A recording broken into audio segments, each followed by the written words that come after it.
என் அருமை உலகத்தமிழ் மக்களே, தாய்மார்களே, பெரியோர்களே, சிறார்களே, என் அருமை சீடர்களே, யோக விரும்பிகளே, யோக நண்பர்களே, உங்கள் அனைவருக்கும் என் இனிய காலை வணக்கம். கலைஞர் தொலைக்காட்சி நிகழ்ச்சியில் நலமுடன் வாழ என்னும் பிரிவில் அதிகாலை வேளையில் யோகாசனத்திற்கு முதல் நிகழ்ச்சியாக முக்கியத்துவம் தரப்படுகிறது. மக்கள் எல்லோரும் பார்க்கிறார்கள். அதிகாலை வேளையில் ஆசனங்களை செய்கிறார்கள். அன்று முழுவதும் அவருடைய காரியங்களை செம்மையாக செய்து முடிக்கிறார்கள். ஒரு புத்துணர்வோடு வேலை செய்வதற்கு யோகாசனம் அவர்களுக்கு கை கொடுக்கிறது.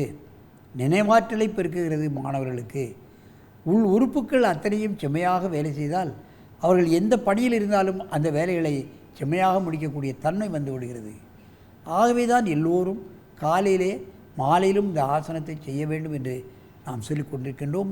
திருமூலரும் சொல்லிக் கொண்டிருக்கின்றார். அந்த நிலையில் இன்றைக்கு பாருங்கள்,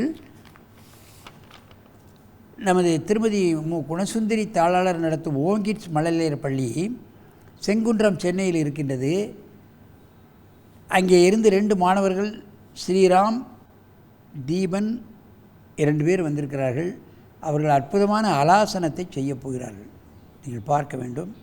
அவனுடைய ஆசிரியர் நமது தனுஷ்கோடி அவர்கள் மனவளக்கலையில் இருக்கிறார்கள்.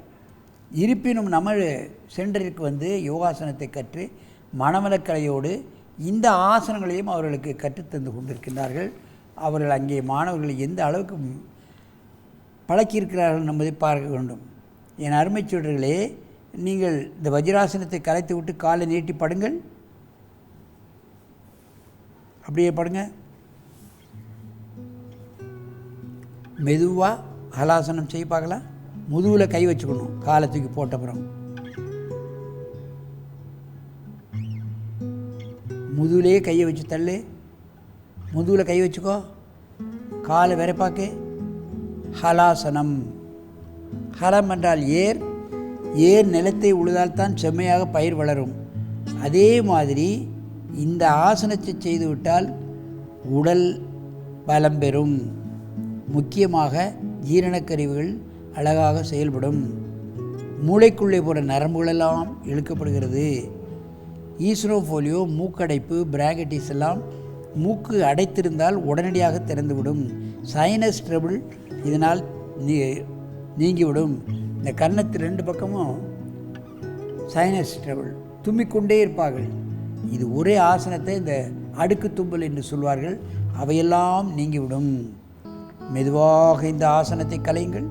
பாருங்கள், சிறு குழந்தைகள் எவ்வளோ நேரம் வேண்டுமானாலும் இந்த ஆசனத்தில் இருக்கிறது. அப்படியே படு. அப்படியே படுத்துக்கோ. நல்ல மூச்சிடு.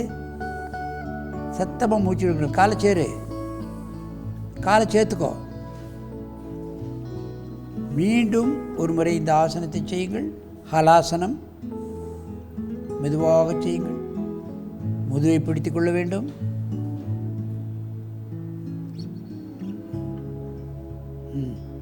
முட்டு மடங்கக்கூடாது. காலை விரைப்பாய் வைக்கும் பொழுது தான் மூளைக்குள்ளே போகிற நரம்பு இழுக்கப்படுவதை நாம் உணரலாம். முதுகுக்குள்ளே போகிற நரம்புகளெல்லாம் இழுக்கப்படுவதை உணரலாம். ஹலாசனம் என்பது அற்புதமான ஆசனம். இது பெரியவர்களுக்கெல்லாம் வருது, நடுத்தர வயதிற்கெல்லாம் வருவது கொஞ்சம் கஷ்டம். ஆனால் பின்னால் ஒரு ஸ்டூலை வைத்து அதில் கால் வைத்தாலே முழு பலரும் கிடைத்துவிடும். அதுதான் நாம் கவனிக்க வேண்டும். தரையை தொட வேண்டும் என்பதல்ல. கால் பக்கத்திலே 2 தலவாணியை வைக்கலாம் அல்லது ஸ்டூலை வைக்கலாம். அப்படி கூட பழகலாம். தரையை தொட்டால்தான் பலம் என்பதற்காக நாம் அழுத்தி பிடித்து செய்தால் கழுத்திலே பல பிரச்சனைகள் வரக்கூடும். மெதுவாக இந்த ஆசனத்தை கலைங்கள். பிராங்கடிஸ், ஆஸ்மா, கழுத்து வலி, இன்ன பிற சைனஸ் போன்ற பிரச்சனைகளை முழுமையாக நீக்கலாம். எப்பொழுது பார்த்தாலும் சளித்தொல்லை, இருமிக்கொண்டே இருப்பார்கள், தும்மிக்கொண்டே இருப்பார்கள். இந்த ஆசனம் போட்டவுடன் அவைகளெல்லாம் அப்படியே நின்றுவிடும். அடுக்கு தும்மல் உள்ளவர்கள் ஒரு வாரம் இதை செய்வார்களே, ஆனால் மாலையில் செய்ய வேண்டும். உடனே நீங்கும். என் அருமை மாணவர்களே, நீங்கள் எழுந்து தலையை அங்கே வச்சு இங்கே காலை வச்சு செய். எந்திரி. முதுகில் கை வச்சுக்கோ. கால் மடக்காத. நிமிரு. காலை நிமிரு. கை முட்டு தரையில் வை. ரைட். காலை விரைப்பா வை. காலை விரைப்பாக்க தலைக்குள்ளே போகிற நரம்பு இழுக்கப்படும். சைனஸ் உடனடியாக நீங்கும். மூக்குத்துவாரம் திறந்துவிடும். அடுக்கு தும்மல் நின்றுவிடும். இவையெல்லாம் இந்த ஒரே ஆசனத்தினால் பல்வேறு நன்மைகளை படலாம். ஜீரணக்கருவிகள் அமுக்கப்படுகின்ற காரணத்தினால் சிறுகுடல், பெருங்குடல், கல்லீரல், மண்ணீரல், கணையம் இவையெல்லாம் செம்மையாக செயல்படும். மெதுவாக இந்த ஆசனத்தை இறக்குங்கள். நல்ல மூச்சு வாங்க.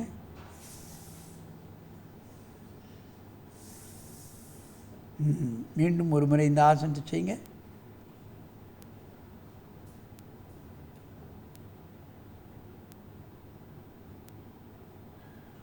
அழகாக, அருமையாக, மெதுவாக, செம்மையாக ஆசனத்தை முழுமையாக செய்கிறார்கள்.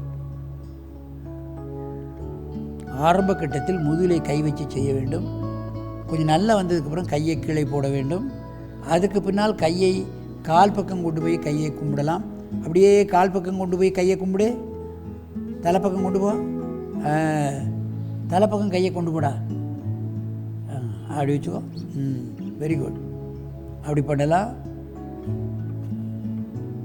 இவையெல்லாம் அதில் உள்ள வேரியேஷன்ஸ். மெதுவாக இந்த ஆசனத்தை கலையுங்கள். மெதுவாக எழுந்து உட்காருங்கள். அப்படியே அங்கே பார்க்க மண்டி போட்டு உட்காரு.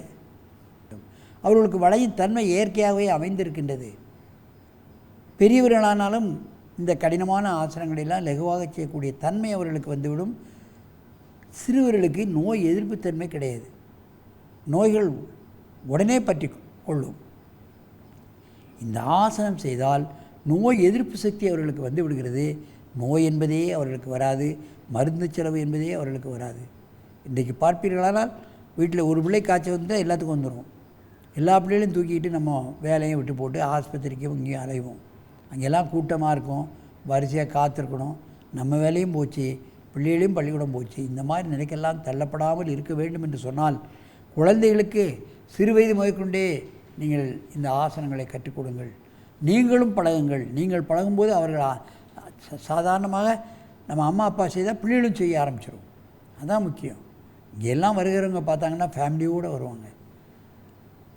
பெரியவர்கள் தனியாக செய்வாங்க, பெண்கள் தனியாக செய்வாங்க, சிறு பிள்ளைகள் தனியாக செய்கிறதெல்லாம் எல்லாம் என்னுடைய பயிற்சியாலை நாங்கள் அன்றாடமாக பார்த்து கொண்டிருக்கின்றோம். ஆகவே இது போன்ற ஆசனங்களை வயது வித்தியாசம் இல்லாமல் எல்லோரும் பழகி உடலும் உள்ளமும் ஆரோக்கியமாக வைத்துக்கொண்டு நோயற்ற வாழ்வே குறைவற்ற செல்வம் என்னும் பேற்றினை நீங்கள் பெற வேண்டும் என்று கேட்டு உங்களிடமிருந்து விடைபெறுவது ஆசனம் ஆண்டியப்பன்.